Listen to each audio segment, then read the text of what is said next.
Muito bom dia a todos. Estamos aqui para falar mais uma vez sobre o Evangelho no Lar. Hoje, com as últimas lições do capítulo 5, Bem-aventurados os aflitos. E essas últimas lições elas vão tratar de temas relacionados ao suicídio voluntário e involuntário, sobre questões de privações materiais e morais. E antes de adentrar então a leitura desses temas, nós vamos fazer aqui a vibração. A vibração de hoje, sexta-feira, data em que nós comemoramos a ressurreição de Jesus, pelos presos e por todos aqueles que se encontram em processos de desencarne nesse momento tão difícil. Então peço a todos que estejam nos seus lares que, se possível, façam também as suas vibrações para auxiliar o plano espiritual nesse momento de tanta dificuldade. Vamos lá. E vamos então nesse momento nos conectar ao nosso anjo da guarda, nosso amigo querido de todas as horas, a quem agradecemos por ter estado ao nosso lado durante essa semana que se passou. Agradecemos pela força, pela coragem e pela inspiração que trouxe até nós e que nós possamos dar continuidade à nossa existência juntos nesse momento de tanta dificuldade para o nosso país. Agradecidos que estamos ao nosso anjo da guarda, pedimos que nos leve à presença de Ismael, anjo protetor do Brasil e preposto de Jesus em nossas terras. A ti, Ismael, agradecemos imensamente. Pedimos que nos ilumine através do Evangelho Redentor. E vamos então assim caminhar até a presença de Paulo de Tarso e Maria de Magdala, nossos exemplos de reforma íntima. A vocês, irmãos, nós agradecemos imensamente. Pedimos que nos inspirem na prática do bem, da caridade e da bondade, de modo que possamos deixar de lado as nossas más tendências e as nossas más inclinações para seguir os passos do Mestre Jesus. E assim pedimos a vocês, amigos, que nos levem à presença da Mãe Santíssima Maria de Nazaré. Mãe, que você possa dulcificar os nossos pensamentos, os nossos corações, proteger-nos com seu manto azul protetor e nos levar à presença do nosso Mestre querido Jesus. Jesus, Divino Mestre, é com grande alegria que estamos aqui reunidos diante de Ti, nesta data em que se comemora a Sua ressurreição, Senhor. Que Tu possas se reviver em nossos corações todos os dias, que nós possamos nos lembrar da necessidade da prática da bondade, da caridade, do auxílio ao próximo incessantemente, Senhor. Que nós possamos, Mestre, compartilhar do nosso supérfluo ao menos para com as almas sofredoras que estão próximas de nós. Que nós possamos, Mestre, fazer como o Senhor nos orientou, auxiliar os mais pequenos nas suas caminhadas, servindo-lhes de guia, de estrela, para que possam também caminhar na sua direção, Mestre. E agradecidos que estamos a Ti, Jesus, pedimos que nos leve à presença do Pai Criador. Pai de infinita misericórdia e bondade, nós Te agradecemos por tudo que somos, por tudo que temos, pelo dom da vida e da encarnação com a prece.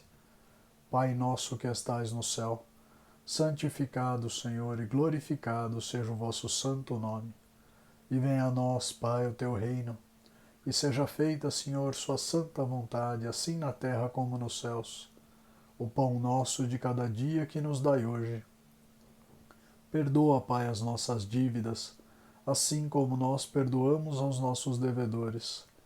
E não nos deixeis, Senhor, cairmos em tentação, mas livra-nos, Pai, de todo mal agora e sempre, porque vosso é o reino, é o poder e a glória por toda a eternidade, Senhor. E vamos nesse momento fazer uma oração conjunta, um pedido de vibração, de muita paz, de muita luz, de muito amor, que estas vibrações cheguem aos presídios, que todos aqueles que lá se encontram possam se contatar e se conectar aos seus anjos da guarda, aos espíritos protetores, ao próprio Jesus, porque sabemos que a Ele nada é impossível. e que estes nossos irmãos possam, então, modificar os desígnios de suas vidas, modificar os rumos que deram a ela, passando a acreditar em Jesus e colocar em prática os seus preceitos de vida. Que nós possamos ver a modificação sincera em seus corações, Senhor, e que eles possam suportar com a máxima resignação as penas que lhes foram impostas. Vamos pedindo também nesse momento, Senhor, que uma vibração intensa de paz, de luz e de amor chegue ao coração de todos os nossos irmãos que estão em processos de desencarne. Nesse momento em que vemos a pandemia gerar tanta dor no seio das famílias, que estes nossos irmãos possam estar sendo amparados pelos espíritos protetores do alto, pelos seus anjos da guarda, e que possam esses nossos irmãos em desencarne serem conduzidos para colônias de regeneração, de refazimento, que possam ser acolhidos com todo amor e com todo carinho nesse momento de tanta dor, Pai. De modo, Senhor, que lhe pedimos licença nesse momento para fazermos a leitura do Evangelho no lar, rogando a Ti compreensão, Pai. Graças a Deus e graças a Jesus. Bom, no finalzinho aqui do capítulo 5, são 3 lições muito breves. Então eu vou fazer a leitura de cada ponto, a explicação, porque é muito breve. E aí com isso nós vamos ter terminado o capítulo 5 do Evangelho. Então, item 29. Aquele que está desgostoso da vida, mas não quer suicidar-se, é culpável em procurar a morte sobre um campo de batalha com o pensamento de tornar sua morte útil. Que o homem se mate ou se faça matar, o objetivo é sempre de abreviar a sua vida e, por conseguinte, há suicídio de intenção, se não de fato. O pensamento de que sua morte servirá para alguma coisa é ilusório. Não é senão um pretexto para colorir sua ação e o desculpar aos seus próprios olhos. Se ele tinha seriamente o desejo de servir seu país, procuraria viver, defendendo-o em tudo, e não morrer, porque, uma vez morto, não lhe serve mais para nada. O verdadeiro devotamento consiste em não temer a morte quando se trata de ser útil, em enfrentar o perigo a fazer por antecipação e sem pesar o sacrifício de sua vida, se isso é necessário. Mas a intenção premeditada de procurar a morte, expondo-se a um perigo, mesmo para prestar serviço, anula o mérito da ação. Essa mensagem foi ditada por São Luís em Paris em 1860. E com isso o Evangelho está dizendo, de forma muito clara, que nós não devemos praticar o suicídio, em nenhuma hipótese. O suicídio acarreta em graves consequências para aquele que comete, porque a pessoa acredita que ao cometer o suicídio todos os problemas acabam. E na verdade esse é um ato de atentado contra a própria vida, mesmo quando se está em desespero. E ele traz graves consequências para o espírito, porque a morte antecipada por decisão do homem traz graves abalos psicológicos ao espírito. E muitas vezes o espírito acaba vagando por muito tempo até conseguir se reencontrar. Então nós devemos sempre estimular a vida. Quando encontrarmos alguém numa depressão ou num problema mais sério, pensando em tirar a própria vida, nós devemos tentar estimular a pessoa a ouvir muito, deixar a pessoa desabafar, conversar, mas sempre estimular a vida. E notem que nessa passagem o Evangelho diz inclusive que não adianta praticar atos de heroísmo ou suposto heroísmo quando se está com a mente voltada para o suicídio, porque aí a finalidade Na verdade, é a busca em retirar a própria vida. E isso vai ser sempre condenado aos olhos de Deus, que nos deu a vida e só Ele pode nos tirá-la.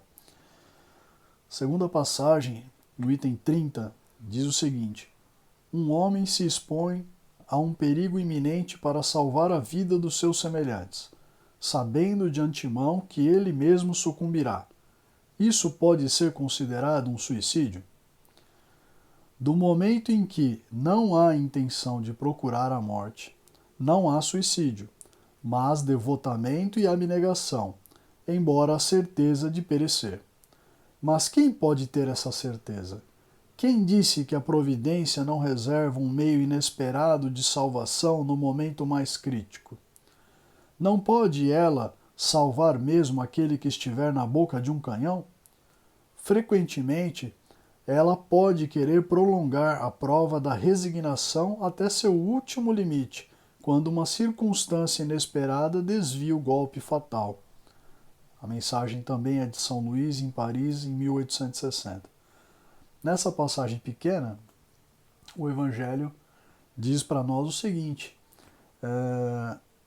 existem aqueles atos de coragem e às vezes a pessoa nem sabe por que fez. Então, um exemplo clássico aqui que a gente já viu várias e várias vezes na televisão, a gente vê uma pessoa que está prestes a ser atropelada, por exemplo, e você não pensa duas vezes. Você sai correndo para tentar evitar o choque da pessoa contra o veículo. E você acaba sofrendo as consequências da colisão, muitas vezes. Você vê uma pessoa se afogando e você tenta, num impulso da alma, ajudar, salvar, e você acaba falecendo. Então, aqui, o que o Evangelho deixa claro é: eu não tinha a intenção de me matar.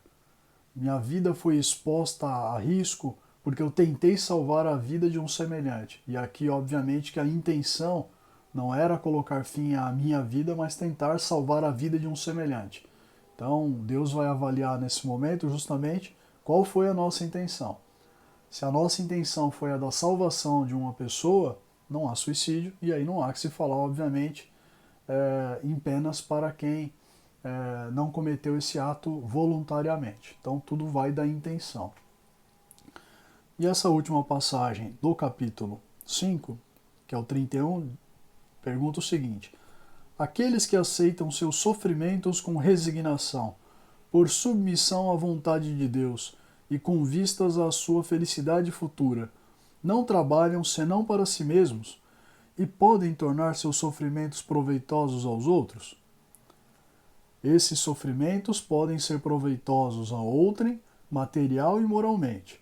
Materialmente, se, pelo trabalho, privações e sacrifícios que se impõem, contribuem para o bem-estar material do próximo. Moralmente, pelo exemplo que dão de sua submissão à vontade de Deus. Esse exemplo do poder da fé espírita pode estimular os infelizes à resignação, salvá-los do desespero e de suas funestas consequências para o futuro. Também uma mensagem de São Luís, em Paris, 1860. E aqui nessa passagem eu vou explicar com um exemplo, que me parece que é mais fácil nesse momento. Então, imaginemos aqui a situação de uma família que passa por privações materiais, uma família que não tem o que comer. E aí imagine-se um pai que sai à busca do alimento para os filhos, no momento de hoje que a gente está vendo esse tipo de coisa acontecer. E o pai não consegue alimento para toda a família, e ele acaba deixando muitas vezes de se alimentar para trazer o alimento para os filhos, para os pais, para o cônjuge, e muitas vezes acaba não se alimentando adequadamente. Isso é uma privação, que a princípio não deveria acontecer, porque ninguém deveria estar privado de alimentação. Mas ao fazer esse tipo de coisa, esse sacrifício, ele é visto aos olhos de Deus de uma forma especial.